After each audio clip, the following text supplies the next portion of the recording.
Yan. Ano ginagawa mo, Miss Leah? Kasalukuyan po ako nagtatrabaho sa government po, pero intern lang po kasi kakatapos ko lang po bilang guro din po. Ay, guro din. Sa matematika naman po, meron po pala akong Alopecia Universalis. Yung Alopecia Universalis nag-start po ng 6 months old. Ano ibig sabihin nun? Yun po yung kung saan yung bahagi ng katawan natin, pagtubo ng buhok, hindi siya tinutubuan. Nawala lahat ng hair ko sa katawan, kaya gumagamit po ako ng wig. Mga synthetic material para po mas magmukhang komportable. Kasi kung titingnan mo na yung isang babae walang buhok, parang dito sa Pilipinas napaka iba yung tingin nila sa iyo eh. Ganun po.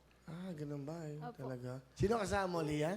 Pinapakilala ko nga po pala ang #1 supporter ng buhay ko, Papa Ramil! Magandang hapon, paring Will. Magandang hapon, Mang Ramil. Kamusta kayo? Mabuti po. Okay, tay. Ano ba gusto niyo sabihin sa anak niyo? Anak, kahit ano ka pa, nandito lang kami ni mama mo, susuporta sa'yo. At hindi kayong sasawa kung ano man ang gusto mo sa buhay na ikakaganda, basta't nandito lang kami. Nagmamahal sa'yo. I love you, anak. First time ko pong narinig yung tatay ko na mag-message sa akin. Kasi never po nag-message sa akin yung tatay ko kasi ayaw niya din makita na sila na lang yung pinangugutan ko ng lakas. Ayaw nilang makita yung pa. Sorry din kung umiyak ako ngayon. Lalo na maraming salamat pa sa inyo ni Mama kasi kahit kailan hindi niyo po ako pinabayaan. Marami man pong nangaasar, lahat ng yun wala. Kasi nandyan kayo para suportahan na anak. Kaya mo yan, ano man pagdaanan mo. Lahat ng tula. Para sa inyo, Papa, yung lahat ng tagumpay, yung pagsubok na pinagdadaanan ko araw-araw, lahat ng bully, lahat ng yun, Papa, para sa inyo. Mahal na mahal ko din po kayo.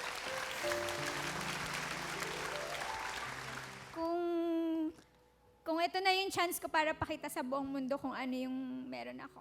At gusto ko pakita. Wag na.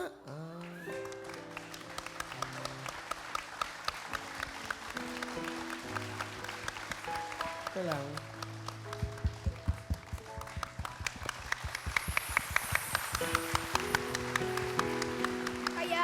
Kaya Will, maraming salamat sa opportunity sa programa ninyo. Pero isa kang dakila, ha? Salamat. Isang inspirasyon sa mga, hindi lang ganyan ang sakit. Inspirasyon ka sa may sakit o walang sakit. Dahil sa napakatatag mo. Salamat. Napakaswerte natin. Siya nga, kita nyo, napakatatag sa buhay, di ba?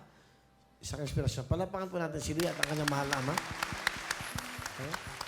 Alam nyo, pag nandito kasi kayo, di ba, nararamdaman nyo yung totoo sinasabi. Iba'y nararamdaman mo eh. Pero alam mo, pag niloloko ka, dumadrama lang. Ito, napaka-sincero ng tatlong ito sa kanilang mga sinabi. Di ba? Ito na. Palapakan po natin si Miss Leah. Ninais kong itanong sa mga bituin kung ano nga ba ang kahulugan ko sa mundo.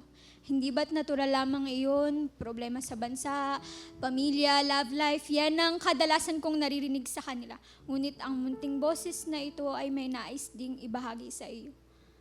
Sa dami ng buhok na nalagas, kasabay ang pagtangis at lungkot. Lungkot na harapin ang bukas, ang pagtanggap sa aking sarili, ang sasabihin ng iba. Ang madilim na daan patungo sa paroroonan dahil sa mapanghusgang tingin at masasakit na salita. Iyan ang dahilan na mas lalong nagpababa sa akin. Ang lahat ng iyon ay may isang salita at 6 na letrang ngunit. Ngunit paano na lamang ang mga taong patuloy na lumalaban sa akin? Ngunit paano na lamang ang pamilya ko nandyan upang suportahan at mahalin ako? Ngunit paano na lamang ang mga taong nais ding maging bahagi at maniwala ng ngunit ko? Hindi ang kapansanan ko kailanman ang hahadlang sa pangarap ko. Hindi ang mga problema ko ang magsasabing tama na, sumuko ka na, hindi mo na kaya.